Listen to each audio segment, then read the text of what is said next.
It is entirely possible that behind the perception of our senses, new worlds are hidden of which we are totally unaware. Hi guys, Lexi here. Today I wanted to do a video on a movie that the source material is close to my heart and it has one of my favorite actresses, so I'm going into it with high hopes and unfortunately low expectations, and I'll tell you why here in a second. I started playing Monster Hunter with Generation 3, 3 on the 3DS. It was the one where you went underwater, and I loved it, but I also really hated it because I didn't like the water part. So if it was without the water, I was like, it would have been fine. And then 4 came out, and I was like, oh, that's exactly what I wanted. 4 is exactly what I wanted. Thank you for 4. So of course I was going to be excited when they announced a movie based on one of my favorite game series. And not only that, it was a movie based on one of my favorite game series starring one of my favorite actresses. So, you know. Then, Lauren and I started watching the Resident Evil movies. And basically just tearing them apart because they're not good. They don't stay close to the source material, they don't do anything like that. I find out a week or so after that, after we finished off the last movie, that some of those movies were done by Paul W.S. Anderson, the guy who is making the new Monster Hunter movie. And I'm like, of course, I'm always going to give credit where credit is due. He also did Event Horizon, and I'm like, okay, well, we'll see what happens. So I see the advertisements for it, and I see the monsters that look astounding, and like it looks like it's gonna be, actiony, and of course it's what we're gonna get. But and it's fine, it's whatever. I was not prepared for how bad it was gonna be overall. But I was expecting not good, basically. Um, a thought came across like, I still love Mia Jovovich. Maybe, just maybe, she will save the day. But alas, I was wrong.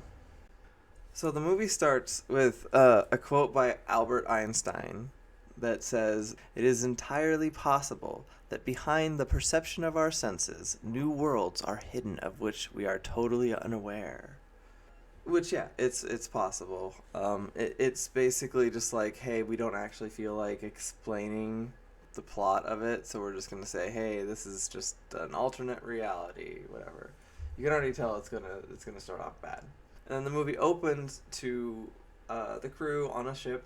Of I love the opening. Honestly, I honestly think that the opening is a good part of it. It's just like after that, after the opening, it just kind of goes downhill.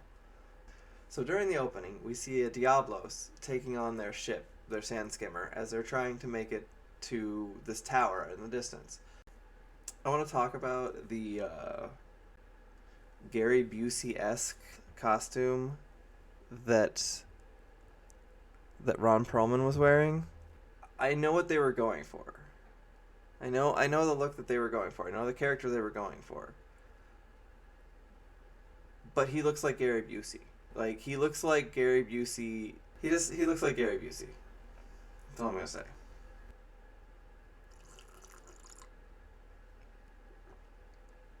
This is good tea. He looks like Gary Busey. The hunter falls overboard, and ship keeps going, and you see the Diablos chasing after the ship, and it's like, ooh, scary. Goes to black. Credits. Love the credits. It's a beautiful credits. And we open up on Captain Artemis and the 5 meat popsicles that are about to die horrible deaths. They're likable enough, but like you can tell that they're going to all die in the next half an hour or so. Like, these people are monster fodder. These people are here to be eaten or whatever. Oh, and just so you know, Artemis has a ring in an Altoid container for some reason. It's apparently backstory. Backstory. They're looking for this Bravo team or something like that that disappeared in the desert. They go to it and they can't find it, and they're like, oh, there's this big scary storm coming and they can't outrun it. And then all of a sudden there's these like pillars shooting up on either side of them, and they can't. There's electricity, and they're like, oh no, what are we gonna do? And then they all of a sudden fall and they go.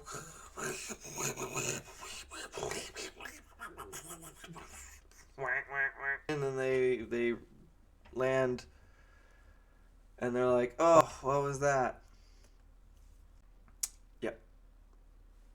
And it's no longer dark. It's sunny. It's beautiful. It's all of a sudden a beautiful day. And then they find the remains, let's say, of their old friends. And they're like, oh man, this isn't napalm. Wonder what it could be, guys. So they're driving through the desert, and they find the skeleton of a Daren Moran. And this thing is huge, and it looks cool, and that's exactly the size of a Daren Moran, approximately, give or take, obviously, some yards, I guess. I don't know what you would measure Daren Morans in. And while they're driving through the desert, they start singing this song. And I'm going to put in a tiny bit of it, as much as I can. They say that in the army the pay is mighty fine. They say that in the army the pay is mighty fine. They give $100 and take back 99. They give $100 and take back 99. Oh, how I wanna go, but they won't let me go. oh, whoa, whoa, whoa. So they're driving through the desert, and they're singing this song that is an actual song from the army. It's public domain army song that's about basically how shitty the army is. Look at us, we're being indoctrinated into a cult further. So much fun. Haha. Yay. The hunter shows up, and he gets this dramatic pose and like, oh, look at him. And he shoots an arrow, but it was just a powder arrow. It's just chalk to warn them. He shoots this obviously not hurting anybody arrow at these soldiers, and their first instinct is to start shooting. I have a problem with this for one reason. Since when would trained soldiers in, I do believe, the U.S. military, I'm gonna guess, obviously, I know it isn't the U.S. military. Since when are trained soldiers in the military taught to shoot, to discharge their weapon without the orders of their commanding officer? I mean, I don't know a lot about military stuff for the most part, but I feel like that's an oversight. Anyways, moving on.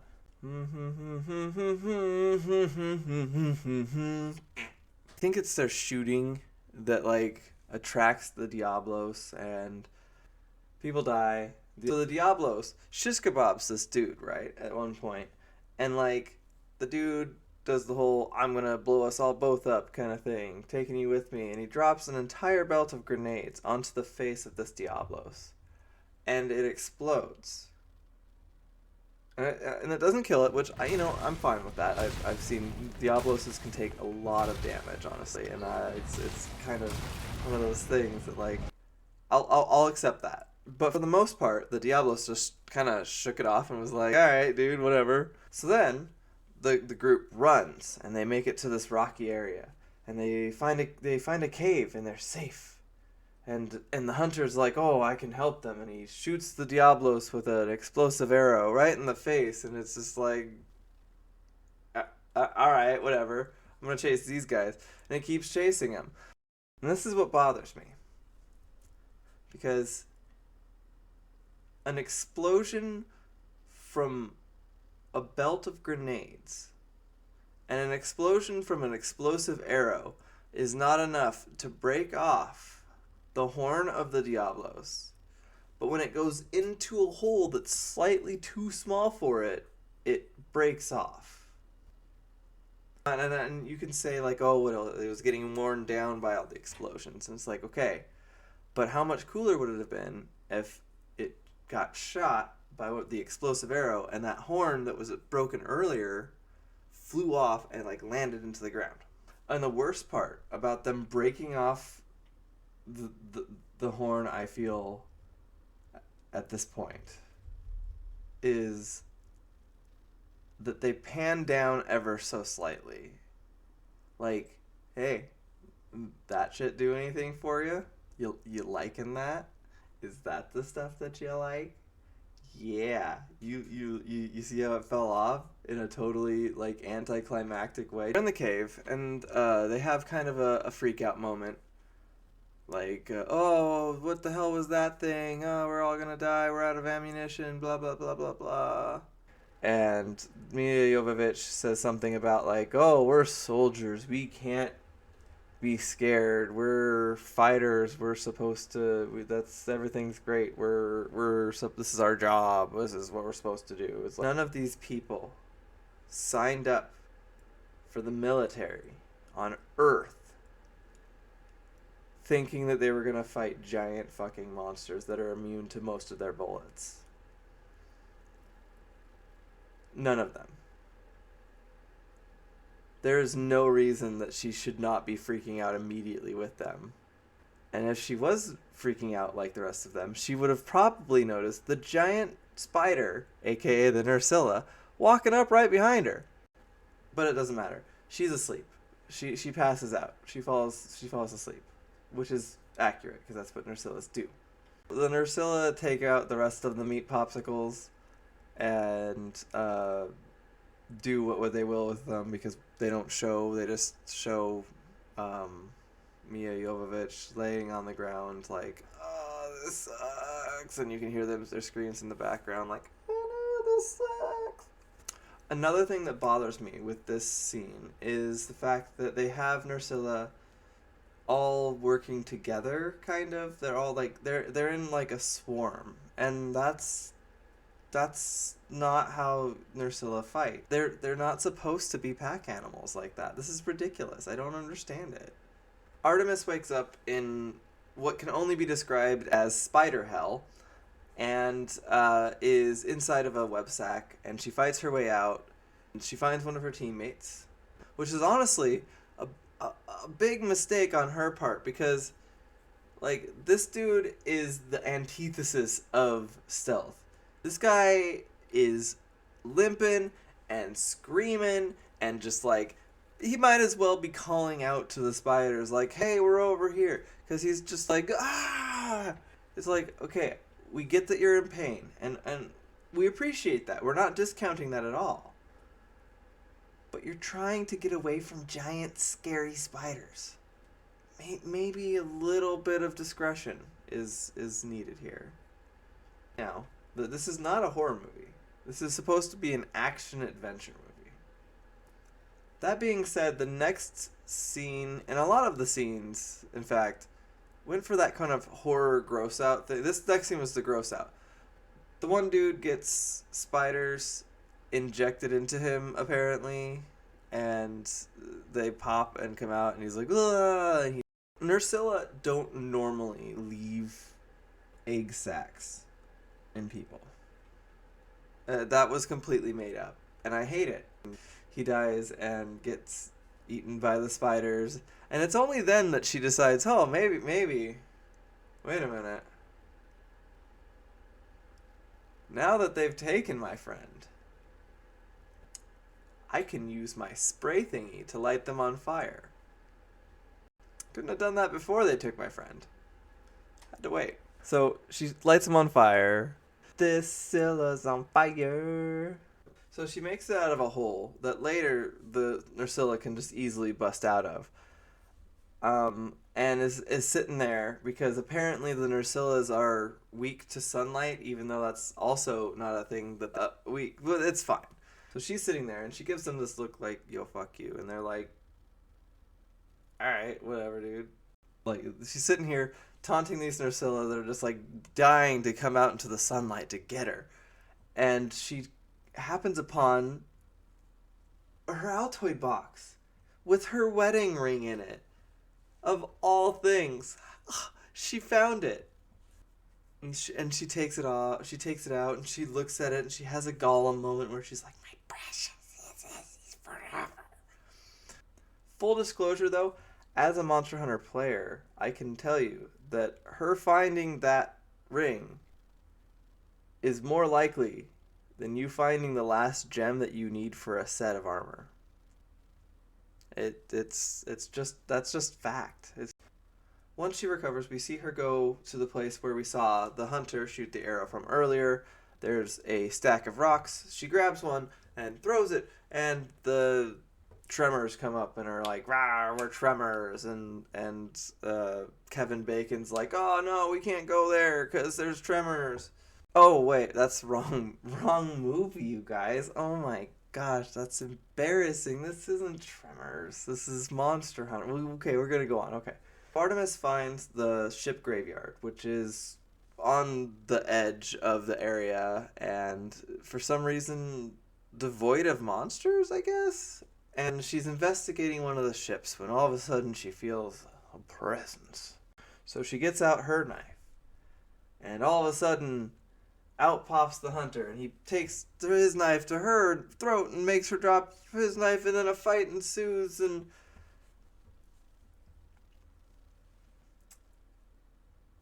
if you're alone, abandoned in a desert, and there are giant monsters trying to kill you at every angle, and you see a human who you know has fighting abilities, and your first reaction is, I'm going to fight this person, instead of asking them for help or trying to figure out some way of having them help me. You have a better chance reasoning with them than the monsters, right? I feel like Paul W.S. Anderson put it in there because he needed that extra conflict. In a movie about hunting monsters, he needed to find extra conflict, so he made people fight each other. I want to take a second and look at how ridiculous that is. Because, Paul, this isn't the first time you've done this. You've done it in multiple other flicks. This isn't how people act. This is a trope, and it's not just you, Paul. It's a Hollywood thing. This is a trope that needs to die, because there is no way in hell that these two human beings saw each other, knew the odds, and were just like, we gotta fight. We gotta kick each other's asses. That's stupid. It's stupid, and it's stupid, and it's stupid. And guess what? It's stupid. She ends up tied up. So we see him pray to some figurines. He explains that his family was killed by a Rathalos. That's his backstory. That's as much as we can get, because obviously they don't speak the same language. All the while, she has a rock and she's cutting her way through. Whoa. So she gets loose. He gets tied up. And another fight ensues. This time, they roll down the hill. The hunter almost falls into the Nursilla den. In fact, he does fall into the Nursilla den. And he almost gets eaten by a whole bunch of Nursillas, which, why did we need this many Nursillas? But he doesn't, because she saves him at the last second. And pulls him out, and they're both sitting there like, whew, whew, maybe, just maybe, we shouldn't have fought in the first place. So they sit there, and she makes peace with him by giving him a piece of chocolate, which totally would have been melted So the hunter pantomimes that they should take the Nursilla venom and use it to put the Diablos to sleep. So somehow the hunter and Artemis lure out just a single one of the Nursilla, and it chases Artemis for a good while, and then she gets to a certain point and it's gonna get her. It's like, and then the hunter jumps down and is like, rawr, and kills it instantly with one hit, which is stupid considering the damage that all the other monsters can take. Like, anyway, so instead of doing what they would do in the game and making weapons and armor from this monster that would 100% have really good armor, they just take the poison or the venom. They just take the venom. And the worst part is like, he takes the venom and he wraps it around the venom sac. He takes the venom tube and he wraps it around an arrow. He doesn't even like craft it into a weapon. He just zip ties it to an arrow. Like, yeah, alright, that'll work. It shows them getting a trebuchet ready for when they're going to try and summon the big beast.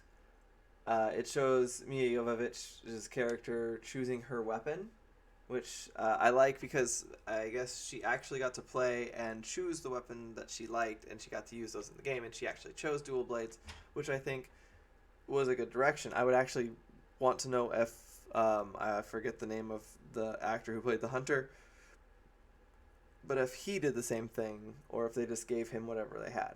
Watching the way that Artemis reacts to the demon mode of the swords, of the dual blades, is probably one of my favorite moments of the movie, because it's just, it's good comedy, because like, he's just like, you didn't expect that, and she's like, you son of a... So anyways, they're done training, right? And they use the trebuchet to call out the graboid. I mean, the Diablos. This isn't Tremors. Gosh. They use the trebuchet to shoot a barrel onto the sand. And I feel like they missed out because it works and the Diablos hits it and it just is full of sand. And I'm thinking, like, the game has an item called a barrel bomb. Why not make the barrel bomb the thing that you threw? So when it comes up and gets it, you go, oh no, that sucked. And then that gives you a second of like, oh, it's dazed. And it would make sense that on these ships there might be, I don't know, if they have cannons, they would have gunpowder. So it would make sense. It would make sense. But anyways, they just use it as a distraction, and they make a mad dash for the Humvee that Artemis and her team came in on, because they want to use the rocket launcher and the machine gun, and there's also first aid supplies and stuff like that.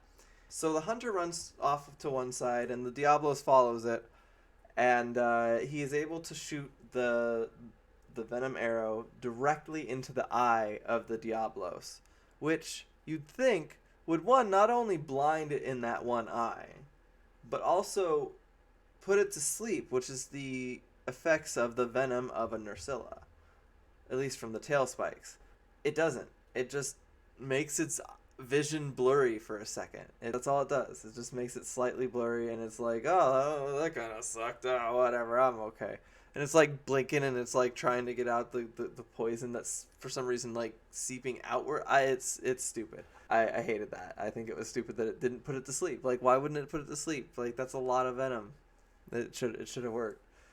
Like, that was the whole point. It was to put it to sleep. So, like, there was no point to them going and killing that Nursilla. It was just for, like, hey, we can kill a giant spider now because we have bad weapons. So it fucks up the hunter, and then it sets its sights on Artemis, who is at the Humvee by now. And she unloads a good amount of artillery on the monster to no avail.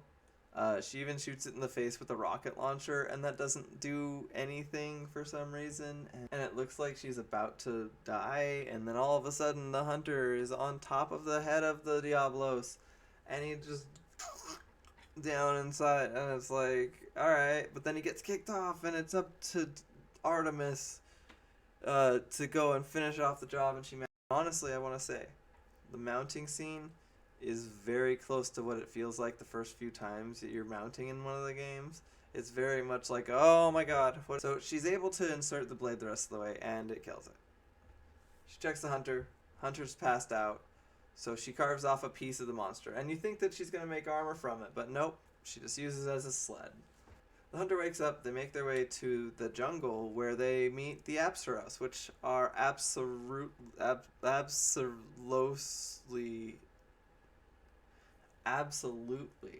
adorable. And I want one. And I want to snuggle it. And I would name it Patrick, because that would be a good name for an Apsaros. So anyways, he tells her that the Apsaros are plant eaters and that she should go get some water. It's a good idea. And then there's a jump scare, because there needed to be a jump scare, apparently, in this movie that absolutely didn't need a jump scare. From a monster that would live more in the sand. So, like, it would have been a better jump scare in the sand area. Like, make something jump out of the water. There's so many things in Monster Hunter that could have jumped out of the water. You could have had a whole fight with a Legiacris right there, and nothing. So the hunter kills the Cephalos, and they cook it up. And I'm kind of upset. I was hoping that during the cooking scene they were going to have him doing, like, humming one of the songs. We did get Mia saying, like, oh, it's so they're so good. And that's, like, okay, but that's also just something people say. So, like, the song would have been a nice extra, I feel. Just something. Like, even if it was just, like, birds in the background singing a song similar to it, that would have been perfect. But it was just lazy writing, I feel. It's just proof that Paul W. Anderson has no connection to the actual community behind Monster Hunter that, like, plays the game. Like, yeah, he had connections to one of the creators, but it's not quite the same as having a good connection to the fans and what the fans actually care about and want in the movie.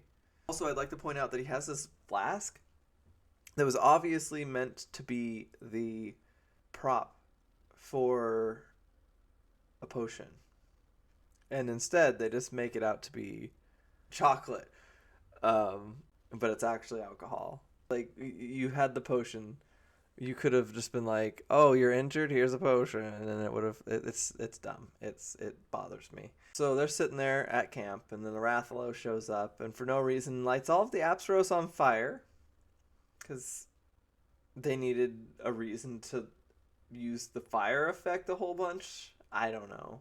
All of a sudden, Admiral Gary Busey and his friends show up and save the day, and well, kind of.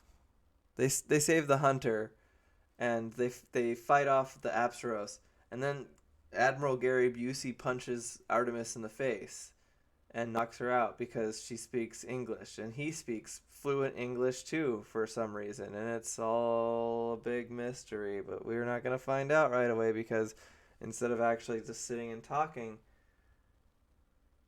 he instantly reverted to violence, because writing is hard.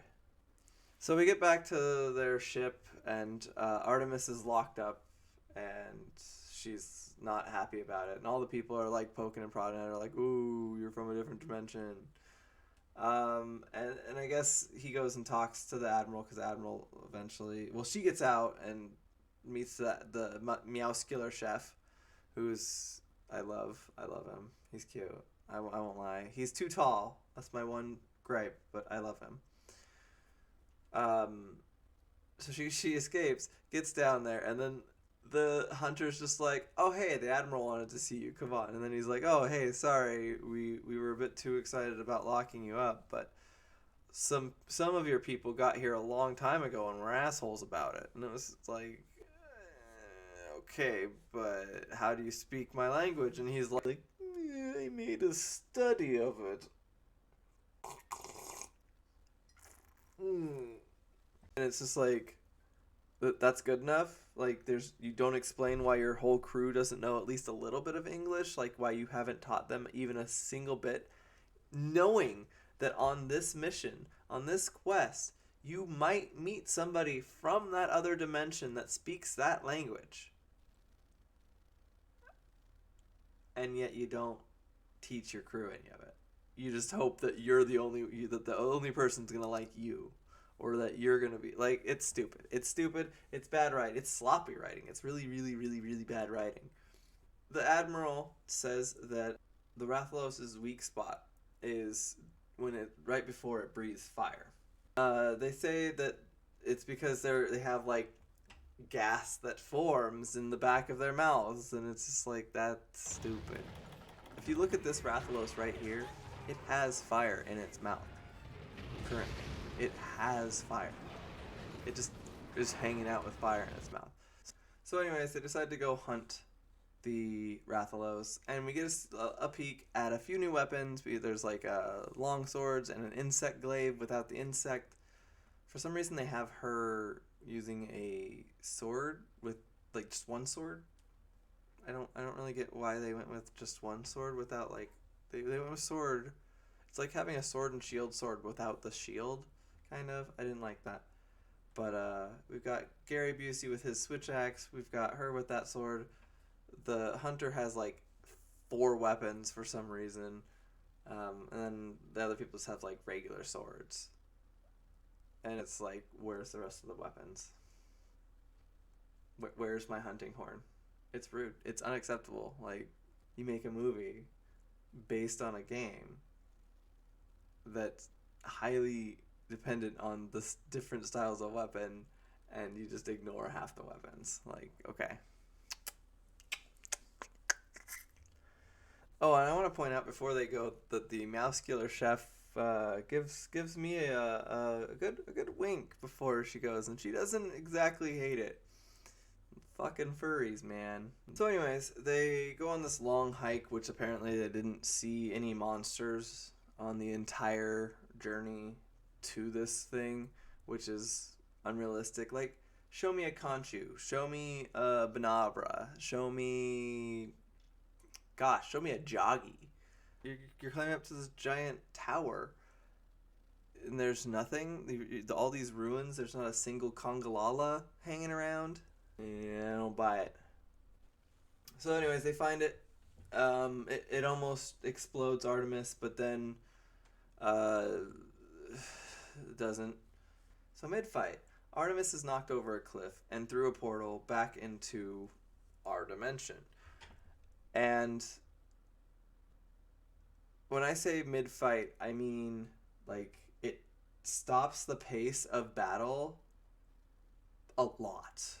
Like, it cold, dead, just, it was a battle, and then all of a sudden it's her laying there, and there's helicopters and paramedics and stuff like that.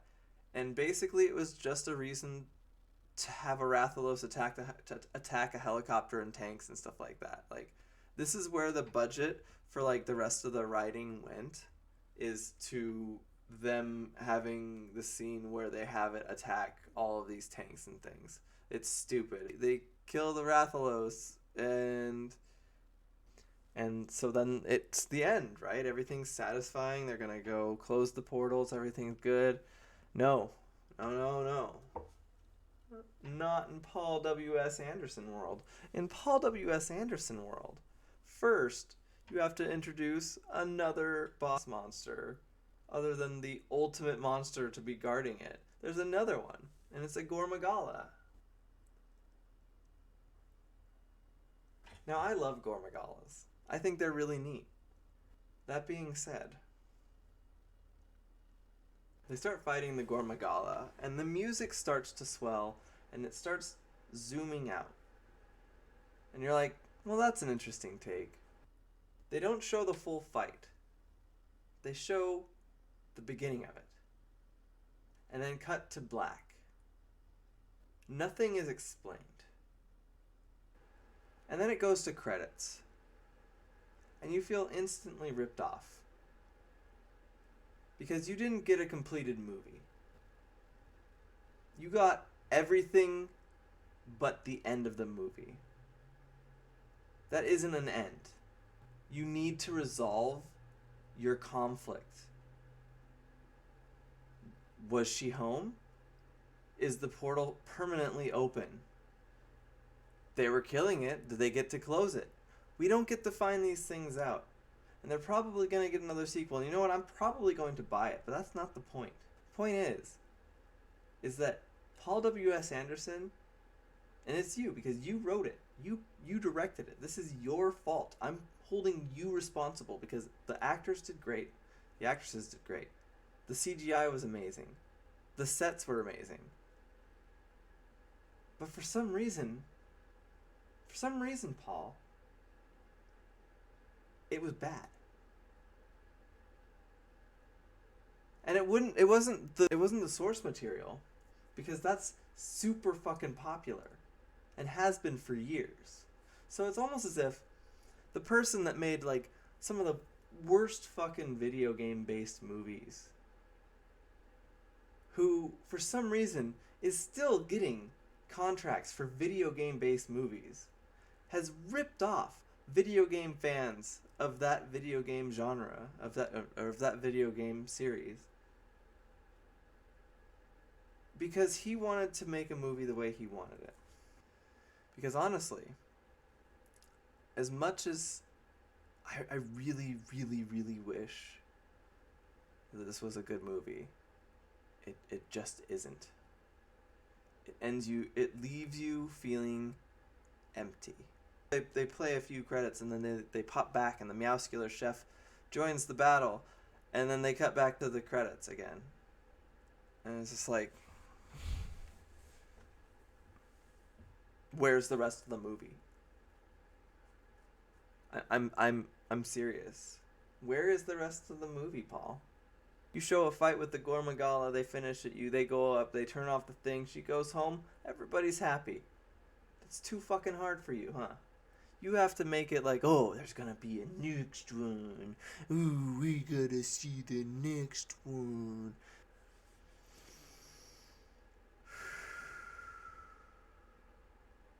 Bottom line, the movie was fun. It was imaginative. It kind of took the series in a new direction, but it was insulting to fans of the series. I feel like it was a huge letdown, even though it had great actors and great effects. Honestly, the only thing that I can see holding it back was the writer and the director. Paul W.S. Anderson saw the games as any teenager's mom would, as like, what's there to get?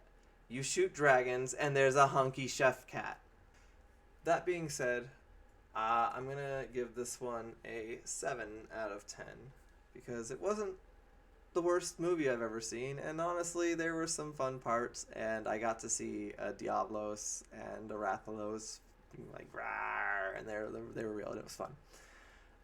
If you disagree with me or agree with me but have notes, feel free to comment down below, and while you're at it, maybe tingle that bell a little bit and gently caress that like button. And if you aren't subscribed, you could also do that down below here. If you like this review, please tell me as well, and I'll make more, probably about older movies.